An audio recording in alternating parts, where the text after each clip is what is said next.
श्री शिवाय नमस्तुभ्यम। इस वीडियो में जानेंगे गुरुजी ने हरतालिका तीज व्रत कैसे मनाने को कहा, फुलेरा क्यों बांधा जाता, व्रत का उद्यापन कैसे करना चाहिए, फुलेरा के 7 फल कौन कौन से हैं। सबसे पहले यह जान लेते हैं कि हरतालिका तीज 17 को मनाए या 18 को, इसे लेकर बहुत लोगों में कन्फ्यूज़न है। देखिए, हरतालिका व्रत इस बार 18 को है और 19 को गणेश चतुर्थी है। गणेश चतुर्थी के एक दिन पहले हरतालिका तीज व्रत आता है। गुरुजी ने कहा, हरतालिका व्रत का पूजन कुंवारी कन्या कर सकती है, शादी के बाद भी नारी कर सकती है। हरतालिका व्रत अपने अंतिम श्वास तक करते रहना चाहिए। ज़्यादा बुढ़ापा आ गया, शरीर बेकार हो गया, शरीर साथ नहीं दे रहा है तो कुछ फल खा ले, चाय दूध जूस पी ले, पर करे इतना भी ना बने तो एक समय का फलाहार करें। हरतालिका तीज व्रत का उद्यापन करते हैं, उसमें 5 चीज़ें रखते हैं, 5 तरह के कपड़े, 5 तरह के अनाज, 5 तरह के फूल। तो जो 5 तरह के फल रखा जाता है उसमें धतूरा को जरूर शामिल किया जाता है, क्योंकि भोलेनाथ को बहुत प्रिय होता है। हरतालिका पूजन करने वाली महिलाओं को बालू मिट्टी का शिवलिंग बनाना चाहिए। फुलेरा जो बनाए हैं ऊपर शंकर जी पर टांगने के लिए, उसके नीचे शिव जी का, माता पार्वती जी का मिट्टी या बालू का मूर्ति बनाए। शिव जी की आराधना करनी चाहिए। हरतालिका तीज की पूजन प्रदोष काल के समय करना चाहिए, पर लोगों की आदत होती 8 बजे से 9 बजे तक पूजन करना प्रारंभ करते। पर शिव महापुराण की कथा कहती है प्रदोष काल में हरतालिका तीज का पूजन है, जिससे आपका स्मरण चित्त उस घड़ी उस क्षण आप शिव जी के हो जाए और शिव आपके। लेकिन एक बात का ध्यान रखें कि प्रदोष काल के पहले शिव जी, माता पार्वती, गणेश जी का निर्माण कर ले, फुलेरा भी बना के रख ले। यह सब प्रदोष काल के पहले ही बना ले। सबसे पहले फुलेरा बांधे, उसके बाद शंकर जी को फुलेरा के नीचे रखे। जो नारी हरतालिका तीज का व्रत नहीं करती, पूजन नहीं करती, साधना नहीं करती, तो यह उपाय जरूर करे। यदि कहीं हरतालिका व्रत का पूजन हो रहा हो, वहाँ फुलेरा बंधा हो, 5 या 10 मिनट समय निकाल कर वहाँ जाकर बैठे और जाते समय अपने साथ 5 वृक्ष की पत्तियाँ या 5 वृक्ष के पुष्प, कोई भी पत्तियाँ पुष्प ले सकते, पर केतकी के पुष्प न ले, यह महादेव पर नहीं चढ़ता। यह नहीं चढ़ा सकते तो 5 तरह के फल लेकर जाए, और जब महिलाएं पूजन कर रही है तो तब आप ये शिव जी पर समर्पित कर दें।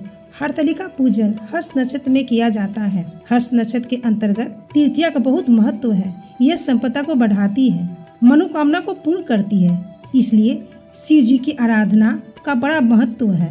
हस्त नक्षत्र के अंतर्गत किया गया दान, किया गया पुण्य, हस्त नक्षत्र के अंतर्गत किया गया श्रृंगार, हस्त नक्षत्र के अंतर्गत किया गया सुंदर सिंदूर का बड़ा महत्व है। गुरु जी ने हरतालिका तीज व्रत के बारे में जो भी नियम बताए वह तो आपने जान लिए। यह भी जान लेते हैं कि इस व्रत का उद्यापन कैसे किया जाता, कब किया जाता और किन नियमों का ध्यान रखा जाता। गुरु जी ने कहा, इस व्रत का उद्यापन के लिए 13 वर्ष तक पूजन करना ही होगा, उसके बाद ही इसका उद्यापन आप कर सकते हैं। यदि आप कर सके तो अपने अंतिम श्वास तक करते रहना चाहिए, पर आपका शरीर साथ ना दे रहा हो तो 13 वर्ष तक पूजन आपने कर लिया हो तो उसके बाद ये इसका उद्यापन आप कर सकते हैं। उद्यापन में 5 तरह के स्त्री के वस्त्र लगते हैं, 5 तरह के पुरुष के वस्त्र लगते हैं, 5 तरह के फल, 5 तरह के अनाज, ब्राह्मण को ब्राह्मणी को साथ में बुलाकर उन्हें भोजन कराए, दान दे, दक्षिणा दे।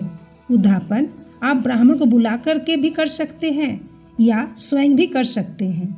हरतालिका व्रत और उसके उद्यापन के बारे में आपने तो जान लिए, पर यह फुलेरा क्या है, क्यों बांधा जाता है, फुलेरा बांधते समय किन किन बातों का ध्यान रखना चाहिए, फुलेरा का क्या महत्व है, और फुलेरा से जुड़ा 6 महा उपाय भी जानेंगे। ये सभी उपाय गुरु जी द्वारा ही बताए गए उपाय हैं। अगर आप हरतालिका तीज का पूजन कर रहे हैं तो शिव जी के 5 कन्या का होना जरूरी है, मतलब शंकर जी के ऊपर फुलेरा बांधना जरूरी है। शंकर जी के ऊपर जलाधारी बनती है तो जलाधारी के जगह पर फुलेरा बांधा जाता है, यानी फूल की माला लटका दी जाती है। फूल की माला कम से कम 5 होना जरूरी है, उससे ज्यादा भी आप लटका सकते हैं, पर 5 होना जरूरी है, 5 से कम नहीं। पूजन करने के बाद जितनी भी महिलाएं रहती है उस फुलेरा का स्पर्श जरूर करती है।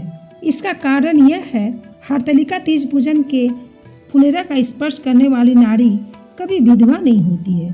फुलेरा खोलने के पहले स्पर्श करना चाहिए। फुलेरा में फूल के साथ पत्तियों को भी लटका दी जाती है। आम, अशोक की पत्तियां लगा दी जाती हैं। अगर शिव मंदिर में जलाधारी लगी हो तो जलाधारी से फूल बांधकर नीचे की ओर लटकाना चाहिए। फुलेरा के 6 फल होते हैं, ये भी जान लेते हैं। गुरुजी बताते हैं, जो नारी व्रत करते आती है, व्रत क्रम चलता रहता है, उस व्रत क्रम के अंतर्गत किसी कारणवश बीमारी ने सूतक के अंतर्गत अगर नारी पूजन नहीं कर पाती है और उसने केवल फुलेरा का दर्शन पलंग में पड़े पड़े ही कर लिया हो तो उस हरतालिका तीज के व्रत का फल प्राप्त हो जाता है। फुलेरा का दूसरा फल, यदि कोई नारी के संतान नहीं है, 8, 10, 12 साल हो गए, 15 साल हो गए हो, तो एक पुष्प में हल्दी कुमकुम लगाकर फुलेरा से स्पर्श कराकर शिव जी पर चढ़ा दे और बाबा से विनती करे। गुरुजी ने कहा, उसके गोदी में संतान आ ही जाती है, अगला फुलेरा वह खुद बंधवाती है।